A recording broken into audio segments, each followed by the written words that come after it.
Сайн байцгаана уу? Сүхбаатар чуулганд нөхөрлөж байгаа Эрдэнэ сүх байна.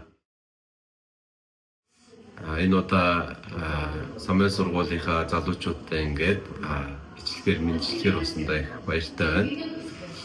Бид бүхэн самбай сургуульд орж байгаа шалтгаан нь самбай сургуульд орсноор бид бүхэн сайн мэдээнд бэлддэг залуучууд болж чадах болов гэж боддог байгаа. Миний хувьд ч гэсэн 10 жилийн өмнөх самбай сургууль хамгийн анх 1-р ээлжээр нь орж исэн байгаа. Тэр үед сайн мэдээ тараахын тулд их бэлдэх хэрэгтэй юм байна да. Сайн бэлдэж байж сайн мэдээ сайн тараагдах юм байна да гэсэн сэтгэлийг өөрчилж байсан байгаа. Тийм учраас залуучууд маань манай самбай сургуулийн ураа байдаг шүү дээ, сайн бэлддэг залуучууд болж чадах юм шиг байна.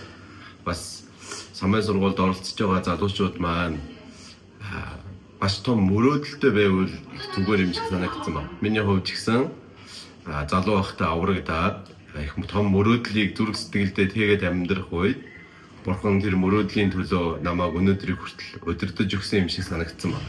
Тийм учраас ганцхан үг цээжлээд, ишлэл цээжлээд оролцох биш, том мөрөөдлийг олж аваад Монголын сайн мэдээнд, дэлхийн сайн мэдээнд эрхмээр хэрэглэгдсэн тийм залуучууд болохын төлөө бүх залуучууд маань хичээж өгөөсэй гэж хүсэж байна.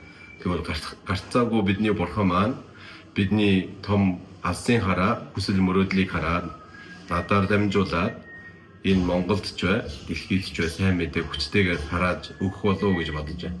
Урагшаа